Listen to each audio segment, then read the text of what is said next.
जय गुरुदेव। जय हो बाबा नीम करोली महाराज की जय।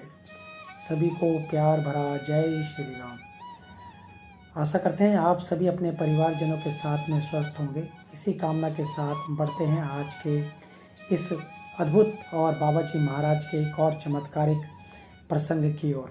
चमत्कार कह लीजिए या फिर बाबा जी महाराज का बड़प्पन कह लीजिए, क्योंकि बाबा जी महाराज के लिए बाबा जी महाराज का कोई भी भक्त हो, चाहे वह धनाढ़ हो या फिर गरीब हो, उनके लिए बराबर ही होते थे। वह कभी भी किसी भी भक्त के में भेदभाव नहीं किया करते थे, क्योंकि महाराज जी का कहना था कि हमेशा सेवा भाव रखें और जितना ज़्यादा से ज़्यादा हो सके अपने हाथों से, अपने स्वयं से आप जिसकी जितनी मदद कर सकें वह आपके लिए बहुत ही लाभकारी सिद्ध होगा। तो इसी तरह से बाबा जी महाराज का जो चमत्कारिक प्रसंग और बहुत ही रोचक और शिक्षाप्रद प्रसंग हम इसको कह सकते हैं। बहुत ही अच्छी शिक्षा आपको यहाँ से मिल सकती है। कई बार होता क्या है, हम लोग किसी गरीब या फटे पुराने कपड़े पहने व्यक्ति को देखकर उससे घृणा करते हैं, परंतु क्या पता उस फटे पुराने कपड़े में ही साक्षात भगवान जी, साक्षात हनुमान जी, साक्षात बाबा जी महाराज हो। क्या हम पहचान पाएंगे? यह हमारे लिए बहुत ही असंभव है। इसीलिए कभी भी आपको कोई गरीब व्यक्ति दिखाई दे तो उसकी आप मदद करने की कोशिश अवश्य करें, जितना आपसे हो सके। बढ़ते हैं आज के इस रोचक प्रसंग की ओर और जय श्री राम का नाम जपते रहें, जपते रहें, जपते रहें। महाराज जी जब भी कानपुर जाया करते थे तो वहाँ पर कुछ दिन महाराज जी ठहरते थे। वहाँ पर महाराज जी का एक भक्त था जो कि बहुत अमीर परिवार से था। एक बार काफ़ी आग्रह करने पर महाराज जी उसके घर पर पहुँच जाते हैं। वे अपने कई भक्तों के साथ में वहाँ पर होते हैं।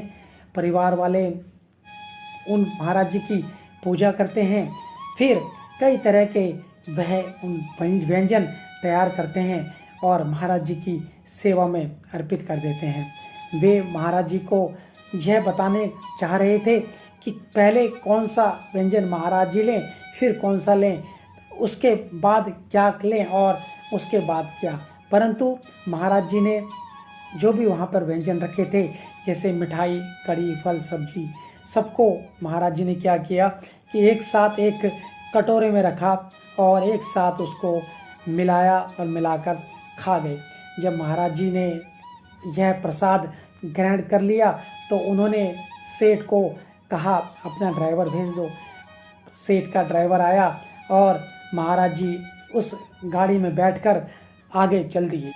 यह जो इस सेठ का ड्राइवर था, यह महाराज जी को एक बार अमरकंटक भी ले गया था। महाराज जी ने ड्राइवर से कहा, जब महाराज जी के साथ में था तो महाराज जी ने कहा हम तेरे घर चलेंगे।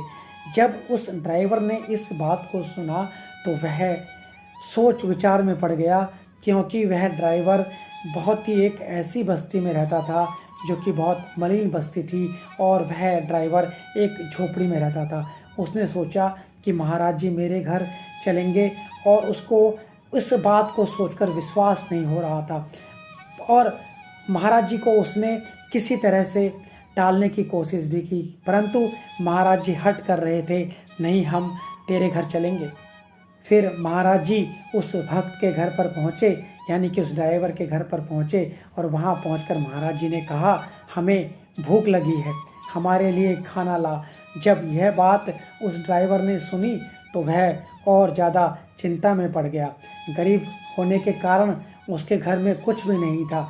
परिवार के लोग जो भी खाना था वह खा चुके थे। अब फिर से रोटी बनाने में समय लगता। महाराज जी ने उसकी इस चिंता को देखते हुए बोला, जा वहाँ पर डिब्बे में गुड़ रखा है, गुड़ रखा है, वह तू वही ले आ। ड्राइवर उसी जगह पर गया और उसे गुड़ का डब्बा वहाँ पर मिला। तत्पश्चात महाराज जी ने उस गुड़ को बड़े ही स्वाद से खाया। तो इस तरह से महाराज जी अपनी लीलाएं अपने भक्तों के साथ में किया करते थे और महाराज जी कभी भी अपने किसी भक्त से भेदभाव नहीं किया करते थे। एक बार की बात और है, बहुत छोटा सा प्रसंग है। एक बार की बात है, एक भक्त ने महाराज जी से कहा, महाराज जी आप तो सिर्फ धनी व्यक्तियों के यहाँ ही जाते हैं। तो उसके बाद वे महाराज जी उस भक्त को जिसने यह बात कही थी एक मोची के पास ले गए, यानी कि मोची के यहाँ पे महाराज जी और वो कुछ भक्त वहाँ पर ठहरे, जहाँ कई दिनों तक उन्होंने वहाँ पर छोटे और बहुत ही सीलन भरे कमरे में अपने व्यतीत किए। और व्यतीत करने के पश्चात महाराज जी ने वहाँ पर बहुत ही आनंद महसूस किया, परंतु उनके साथ जो अन्य भक्त थे वे काफ़ी परेशानी महसूस कर रहे थे। परंतु जब महाराज जी कभी भी गरीब लोगों के मध्य होते थे तो महाराज जी अत्यधिक प्रसन्न दिखाई देते थे। उस समय उनके मुख पर दया भाव और प्रफुल्लता अधिक दिखाई देती थी। तो यह थे हमारे बाबा नीप करोली महाराज जी, जिनकी महानता की जितनी बात कर ली जाए उतनी कम है। आशा करते हैं आपको आज का ये प्रसंग अत्यंत ही पसंद आया होगा। इसी कामना के साथ जय गुरुदेव, जय हो बाबा नीप करोली महाराज, जय उत्तराखंड। और आप सभी का बहुत बहुत धन्यवाद धन्यवाद धन्यवाद।